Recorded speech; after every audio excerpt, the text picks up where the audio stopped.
All right, so today we're diving into some pretty dark territory. It's the UK grooming gangs scandal. Yeah.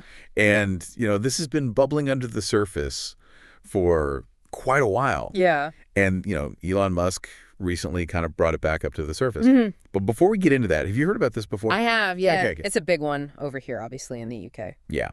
So we've got 3 sources that we're going to be using for this deep dive. Okay. I've got an article from the Daily Wire called Amid Elon Musk Visa's Keir Starmer, all about UK's grooming gang scandal. Mm-hmm. Then we have a Daily Wire podcast episode. Okay. And then also a Charlie Kirk podcast episode with Winston Marshall. Okay. So each of these kind of adds its own flavor to this. Yeah. And we're going to see what we can uncover here. Yeah. So the basic picture is pretty grim. We're talking about decades of systematic grooming and sexual abuse of young girls in various UK cities, primarily by gangs of men with Pakistani origin. And the scale is just insane. Hundreds of thousands of victims, potentially. Yeah. It's really horrific. To understand the situation, you kind of have to understand, the historical context. Okay. So, there's been a significant amount of Pakistani migration to the UK over the past few decades, particularly to these deindustrialized towns that have been struggling economically. Right. So this backdrop,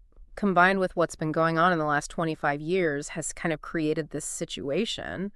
So one of the sources really focused in on the case of Rotherham. Yeah. Where over 1,400 children were abused over a 16-year period. Yeah. And, the details of this are absolutely horrific. Mm-hmm. Abduction, rape, trafficking, violence. Yeah. Just insane. Rotherham is just one example, though. Right. There's at least 50 other cities where this is happening. Wow. Rochdale, Oxford, Telford, and Bristol. Wow, so it's a pretty widespread issue then. It appears so, yeah. And there was this one detail that really stuck with me. This is about the case of Charlene Dancher. Yeah. And she was apparently murdered. Right. And her body was potentially disposed of in a kebab shop. Yeah. Just absolutely chilling. That case really highlights the inaction of authorities. Okay. Police, social services, local councils, Mm-hmm. all turning a blind eye to this issue. Wow. Possibly because of fear of being labeled racist. Right. Which is a pretty serious accusation. Yeah, it makes you wonder, who was looking out for these girls? Yeah. Why wasn't this stopped sooner? Right. And kind of along those same lines, there's another layer to this whole story that I found really disturbing. Okay. And that's the role of the media. Right. So one of our sources claimed that coverage of this scandal was pretty much suppressed until Elon Musk started tweeting about it. Right. So only after his tweets did it kind of explode in the public consciousness, which suggests maybe people are avoiding having these hard conversations about these issues. Especially when it has to do with race and culture. Yeah. It seems like people were just afraid to talk about it, Mm-hmm. even though these are real people with real problems. Absolutely. So this kind of leads into Elon Musk's accusations against the UK Labour Party leader, Keir Starmer. Yeah. Musk is saying that Starmer didn't take any action when he was Director of Public Prosecutions. Right. So to understand that accusation, you have to know what Starmer's role was at the time. Okay. He was the head of the Crown Prosecution Service, which is who decides whether to prosecute cases in England and Wales. Gotcha. So Musk is basically saying that Starmer is directly connected to the lack of action on these cases. So what was Starmer's response to all this? So he denied it completely. Okay. He said that the people spreading this information were not interested in victims and that they were spreading lies and misinformation. So essentially, he's saying he had nothing to do with it. Exactly. So on the one hand, you have Musk claiming inaction. And on the other hand, you have Starmer vehemently denying it. Yeah. And this kind of brings us back to that central question. Why weren't these cases pursued more aggressively? Right. Was it really just the fear of being called racist? Yeah. Or was there something else going on?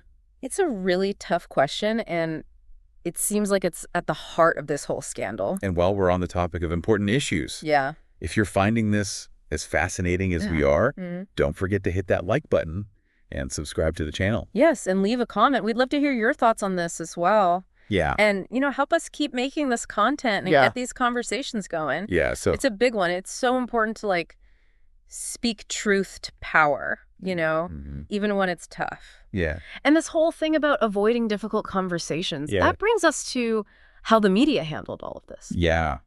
So Matthew Goodwin actually suggested that there wasn't enough coverage. Oh, really? of these grooming gangs in the press. That's interesting. Yeah, he's a British political scientist. Okay. And his research looked at media coverage from like 2011 to 2025. Okay. And he found that there was very little attention given to this whole crisis. Huh. So if it wasn't being reported as much, Yeah. then maybe people in power didn't feel the need to do anything about it. It's possible. The media's job is to kind of hold those people accountable. Right. And when they're hesitant to cover certain topics, Mm-hmm. then that creates a blind spot where these problems can get worse. So it's kind of like this complex system Yeah. where you have the authorities failing, Mm-hmm. then you have people not wanting to discuss these tough issues, Right. and then you also have the media kind of staying silent on the whole thing. Yeah, it's a recipe for disaster, pretty much. Before we move on, though, I just want to remind everybody Yeah, that this is all about giving you the information you need right. to form your own opinions. Exactly. We're not here to tell you what to think. No. We just want you to think critically about this Yeah. and engage with these tough issues. And we want to hear from you guys. So comment down below. Mhm. Let us know what you think. Yeah, share your thoughts. Because we're talking about real people, real victims here. Yeah, and it's so important to talk about these things, Absolutely. even when they're hard. We need to have open and honest conversations about race, culture, accountability. Because if we ignore them, Yeah. they're just going to get worse. Exactly. And that's where you guys come in. Yeah. By engaging with this content. By sharing your thoughts and continuing this conversation, you're helping us create a more informed public. So that's what we're all about here at the Deep Dive, Absolutely. giving you the tools you need to make a difference. So before we wrap this up, Yeah. we wanted to talk about something that's close to our hearts, our podcast, Standing in the Gaps. This podcast is doing some amazing work. They're tackling really tough conversations, shining a light on all the stuff that gets swept under the rug. Yeah, I love that show. They're doing it with so much passion and integrity and a real commitment to truth and justice. But, making a podcast takes resources. Yeah, for sure. They need better equipment. Like webcams, studio microphones, editing computers. Right. Powerful enough to handle the demands of producing this kind of content. So they've actually started a GoFundMe They have. to help them reach a wider audience and just Absolutely. continue to grow. So if you believe in open dialogue, if you're passionate about giving a voice to the voiceless, Yeah. and you want to support a podcast that's making a real difference, we encourage you to check out their GoFundMe. You can find the link in the show notes below. It's down there. We really believe in what they're doing. Yeah. We hope you'll consider joining us and supporting their mission. It's so important to remember that knowledge is power. Absolutely. The more we know about this stuff, Yeah. the better we can be Right. at demanding justice, Mm-hmm. holding people accountable, Yeah. and, working towards a society that protects kids. This deep dive's been really heavy, It has. but it's important to, shed light on these things. Yeah. It's the only way forward, really. This isn't just a UK issue either. No. This is happening all over the world. Yeah. Wherever there's a power imbalance and vulnerability. Yeah, it's our responsibility to speak up, Absolutely. for those that can't speak for themselves and to demand better from our leaders. For sure. So we've covered a lot today. Yeah. A lot of layers to this. The abuse, the authorities, the media. It can feel overwhelming. It's It's easy to lose hope. But we can't do that. Right. We have to believe that change is possible. And that justice can be served. And that begins with us having these hard conversations, educating each other, demanding more from our leaders. So as we wrap up here, Yeah. I want to leave you with one question. Okay. What are you going to do Mm-hmm. with the information you learned today? Yeah. Are you going to talk to other people about it? Are you going to challenge your own assumptions? Yeah. Will you call your representative?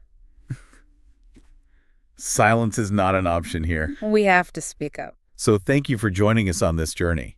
We appreciate it. Be sure to like this episode. Yeah. And subscribe to the channel. Let us know your thoughts in the comments. Absolutely.